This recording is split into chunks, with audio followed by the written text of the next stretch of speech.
On Monday, June 19th, 2023, after a day of a Juneteenth celebration where thousands were in our community gathered peacefully, at approximately 4:21 p.m., Milwaukee Police Department officers responded to a shooting incident on the 2900 block of North Martin Luther King Drive. MPD's preliminary investigation revealed that the shooting may have stemmed from a fight between multiple young females on MLK Drive. MPD has confirmed a total of 6 shooting victims at this time, 4 females, 2 males, ranging in age from 14 to 19 years of age. There are no fatalities at this time. MPD's preliminary investigation suggests that a 17-year-old male victim was also a shooter. However, we're seeking additional unknown suspects at this time. Anyone with any information is asked to contact Milwaukee Police Department at 414-935-7360, or to remain anonymous, contact Crime Stoppers at 414-224-TIPS.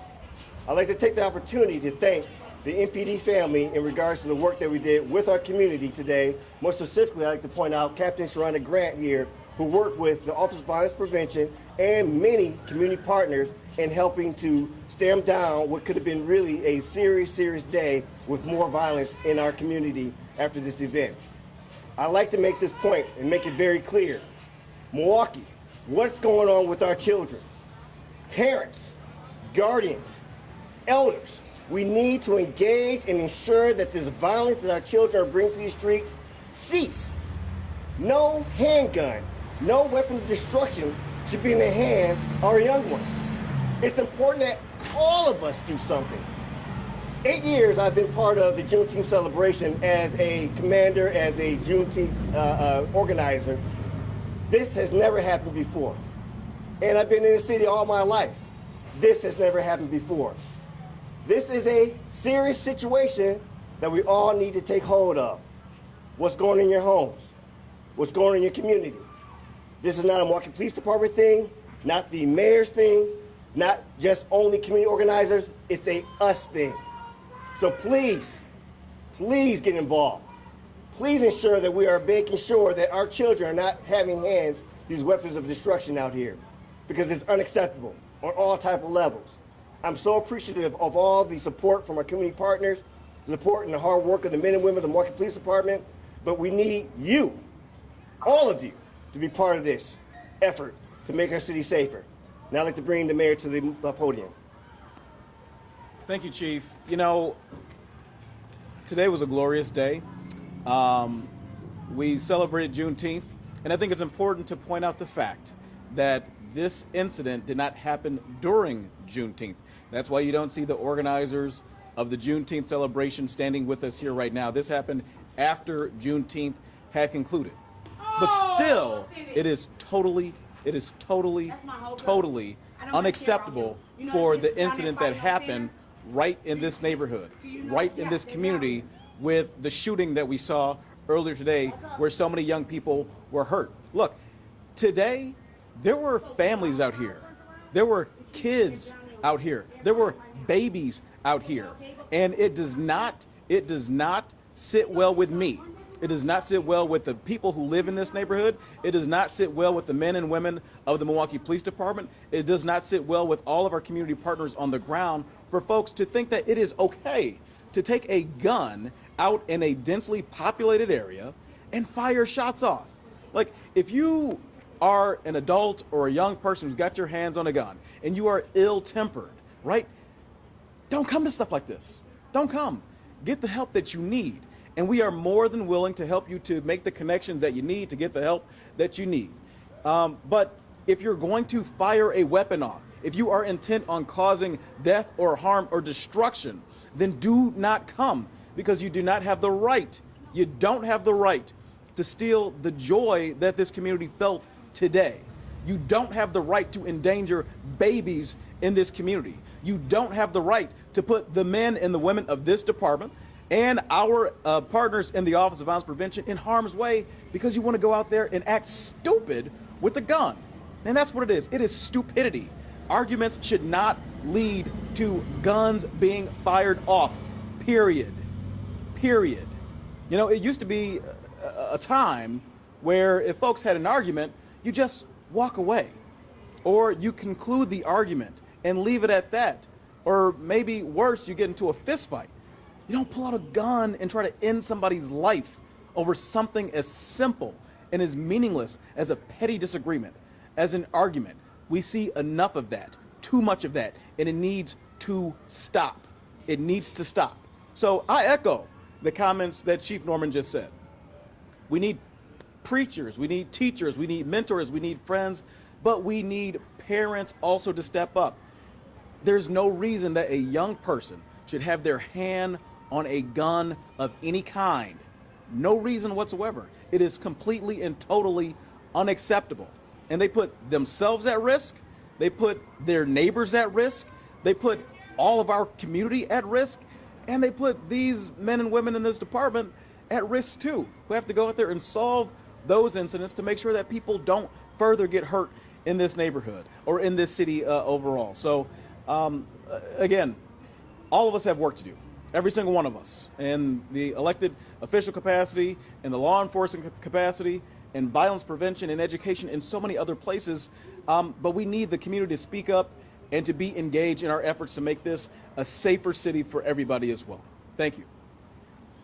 Chief, can you just clarify? So you said that the gunman was also shot. Do you believe there was just the one gunman, so you believe he shot himself, some of them? So this is still a fluid investigation. We're aware that there is one identified that we're working out to get the fuller story about it. But again, we are asking for help. We do see that there is a lot of chatter within our social media, and we're appreciative of the assistance from our community, and we need that help to be able to identify all who are involved. Again, just as the mayor said, this is unacceptable on so many different levels. But let's run this story right.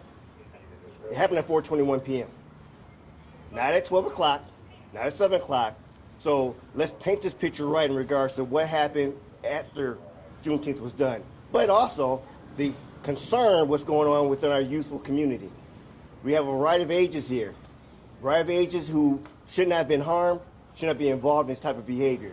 And we need to continue to put all our efforts to ensure that we address this type of concern, this urgency now for this concern. Chief, is that 17-year-old who you believe was a shooter in police custody? Do you all have him? Yes. Is he one of the 6 that you've identified as injured in the shooting? Yes. And can you clarify the ages? Did you say 4 or 14? Oh, now you gotta have to look. 14 and 19. 14 and 19, I'm sorry. That's all right. Do you know what the fight was over? No, I do not, but I know this much. It was not worth what happened. I know that there was no need for the males to get involved with firearms. So no matter what was going on for that little argument, firearm violence is not the way to solve that. Absolutely not. Chief, you mentioned this earlier, but what's the reaction having this come at the tail end of what was otherwise a peaceful and positive day? I will hope this will make the community lean into this. You cannot allow these type of situations to say, well, I'm not just going to do anything. That's an unacceptable alternative. I'm so proud to have the mayor here and have the men and women of the Milwaukee Police Department. We work day in and day out in regards to the protection and make sure that we are leaning into this particular concern, but we can't do it alone. These men and women behind me work 365 days a year, 24 hours a day, 7 days a week, no holidays off. But the community also needs to understand that these kids are having these weapons inside their home. These kids are hiding them around the house. What's going on? How are we putting forth the effort to ensure that they're not going to harm someone tomorrow, the next day, or themselves? This is a story that plays out too often, and it's getting really old. Really old. Do we know how many officers responded to the incident today? No, I do not know, but we had nice staffing here. Do you know the severity of any of these injuries? No, not this time. Take one more question. Do you know if any of them are anything at all, any of them life-threatening? I mean, you said they all survived. Yes, they're not life-threatening to this. I mean, again, this is a fluid situation. I know that it's called non-fatal shots where basically it is not life-threatening, but there's a variety of different injuries in all 6 different ones there. Question for both of you guys. What do you want the public to remember about today's Juneteenth? I mean, I know you guys were in the parade, going to the festivities. What do you want the memory to be of this day? I want for folks to know that Juneteenth was a safe event. It's an event that has been growing. The number of vendors has been skyrocketing over the years. The number of people, of participants in the parade and the festivities otherwise has just been growing and growing over the years. I mean, look, one person pulled out a gun and caused problems today after the festivities were over. Other than that, we had thousands and thousands and thousands of people here celebrating and bringing themselves together and having a sense of community. That's a powerful thing. That's the true story about what this day is. And on the tail end, when somebody causes death, harm, destruction, when they shoot somebody, when they hurt somebody, I have said this constantly, and I mean it. And I know the chief means this too.